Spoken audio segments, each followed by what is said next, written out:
पहलगाम वाक़े के बाद भारत के एकतरफा इक़दाम। कौमी सलामती कमेटी का इजलास कुछ देर बाद शुरू होगा।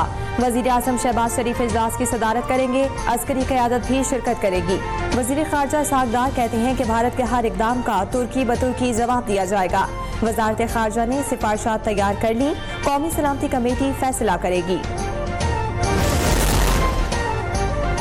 इंतहा पसंद मोदी सरकार आपे से बाहर। फॉल्स फ्लैग ऑपरेशन के बाद मोदी सरकार का सिंतास मुआहिदा फौरी मुअत्तल करने का ऐलान। वाहगा अटारी बॉर्डर बंद कर दिया गया। पाकिस्तानी सफारतकारों की तादाद में कमी का फैसला। भारतीय वज़ारत ख़ारजा की भारत में मौजूद पाकिस्तानियों को 48 घंटों में भारत छोड़ने की मोहलत। प्रेस कॉन्फ्रेंस में कहा कि तमाम पाकिस्तानियों के भारतीय वीज़े मनसूख कर दिए। किसी पाकिस्तानी को वीज़ा नहीं देंगे। भारतीय हाई कमीशन में अमले की तादाद कम की जाएगी। भारतीय दिफाई अताशी को वापस बुलाया जाएगा।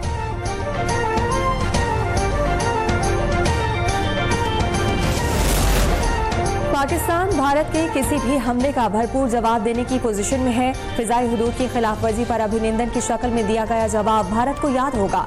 वज़ीर दिफा ख्वाजा आसिफ ने वाज़ेह कर दिया। कहा कि भारत पहलगाम वाक़े पर दूसरों पर इल्ज़ाम धरने के बजाय खुद एहतसाबी करे। पाकिस्तान पर इल्ज़ाम लगाना नामुनासिब बात है। ये इम्कान भी है कि पहलगाम हमला खुद भारत का फॉल्स फ्लैग ऑपरेशन हो।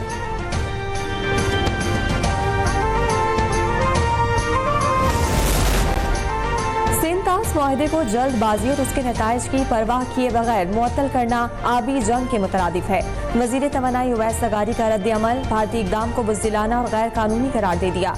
कहा कि पानी का हर कतरा हमारा हक है। कानूनी, सियासी और आलमी सतह पर पूरी ताकत से इसका दिफा करेंगे। विफाकी वज़ीर बराए आबी वसाइल मियां मोइन भट्टो ने वाज़ेह किया कि भारत सिंतास मुआहिदे को एकतरफा ख़त्म नहीं कर सकता। मुआहिदे में आलमी इदारे भी शामिल हैं। पाकिस्तान किसी दबाव में नहीं आएगा। किसी भी जालियत का मौसर अंदाज में जवाब देंगे।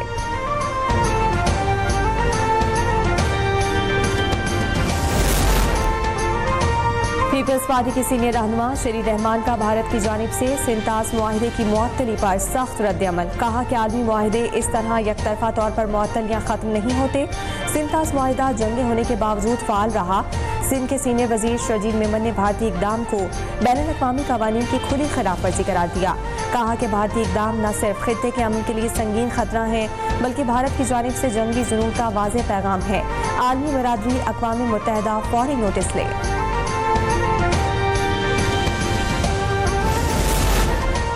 शवाहिद के बगैर पाकिस्तान पर इल्जाम तराशी भारत का वतीरा है। सिंतास मुआहिदे को छेड़कर भारतीय क़यादत ने कशीदगी को हवा दी।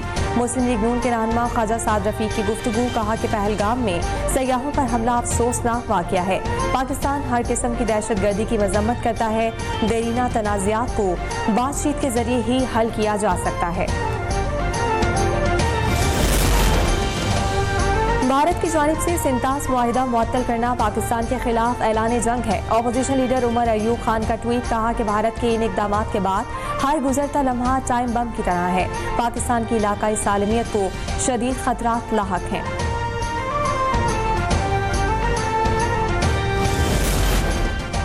नाजुक मौके पर पूरी कौम और हर जमात अपनी मुसल्लह अफवाज के साथ खड़ी है। इख्तिलाफी सियासी मामलात को हम बाद में देखेंगे। हुर्रों के रूहानी पेशवा पीर पगारा का बयान। कहा कि ये वक्त सियासत का नहीं, पाकिस्तान के तहफ़्फ़ुज़ और दिफा के बारे में सोचने का है। मादरे वतन का दिफा हर चीज़ पर मुक़द्दम है। पाकिस्तान बिजनेस फोरम का हुकूमत से Pak Bharat joint business council फौरी तौर पर मुअत्तल करने का मुतालबा। कहा कि पूरे मुल्क की बिजनेस कम्युनिटी अफवाज पाकिस्तान के साथ खड़ी है। वज़ारत तिजारत भारत चेंबर्स ऑफ कॉमर्स के साथ तमाम मुआहिदे मनसूख करे। कस्टम हुकाम को भारतीय माल की मिडिल ईस्ट की तरफ दरामदात को वापस भेजने का पाबंद बनाया जाए।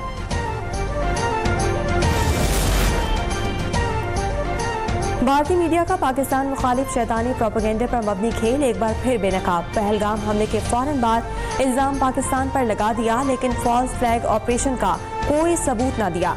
भारतीय मीडिया पुरानी वीडियोस को ताज़ा वाक़े से जोड़कर दिखाता रहा। सिखों के कत्ल में मुलविस बैनुल-अक़वामी दहशतगर्दी की सरपरस्ती करने वाला भारतीय मकरू चेहरा फिर बेनकाब।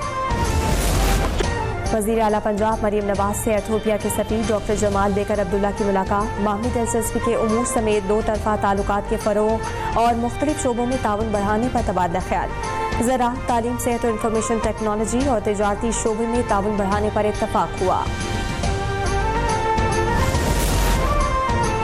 मुतनाज़ कैनाल मामले पर वज़ीर आला सिंध मुराद अली शाह की वज़ीर आज़म शहबाज शरीफ से मुलाकात। वज़ीर आपाशी सिंध राम खान शोरो और माहिरीन की टीम भी वज़ीर आला सिंध के हमरा मौजूद थी। फरीकैन ने मुतनाज़ नहरों के मामले पर एक दूसरे को अपने मौक़िफ़ से आगाह किया। वज़ीर आला सिंध ने वज़ीर आज़म के सामने अपने तहफ़्फ़ुज़ात रखे।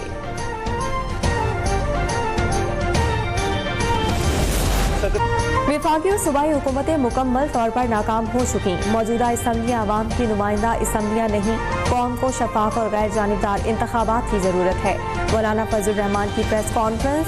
अपोजिशन जमातों के इत्तेहाद में शामिल न होने का फैसला। माइंस एंड मिनरल्स बिल को मुस्तरद कर दिया। सरबराह JUI की पाकिस्तानी अवाम से इसराइल के खिलाफ जहाद में माली तौर पर शरीक होने की अपील। 27 अप्रैल को फ़लस्तीन के हक में लाहौर में बड़े इज्तिमा का ऐलान।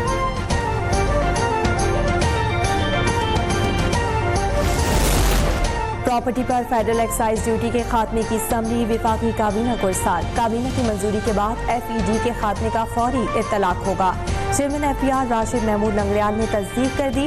कहा कि वज़ीर आज़म ने प्रॉपर्टी की खरीदारी पर FED खत्म करने की मंजूरी दे दी है।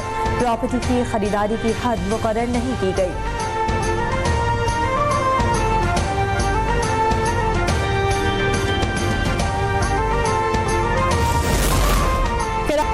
तुर्किया के मुख्तलिफ इलाके शदीद ज़लज़ले से लरज़ उठे। जर्मन रिसर्च सेंटर के मुताबिक रेक्टर स्केल पर ज़लज़ले की शिद्दत 6.2 रिकॉर्ड। ज़लज़ले की गहराई 6.92 किलोमीटर थी। ज़लज़ले के झटके इस्तांबुल समेत यूनान, बुल्गारिया और रोमानिया में महसूस किए गए। ज़लज़ले से फौरी तौर पर किसी नुकसान की इत्तला नहीं मिली। लोगों ने इमारतें खाली कर दी।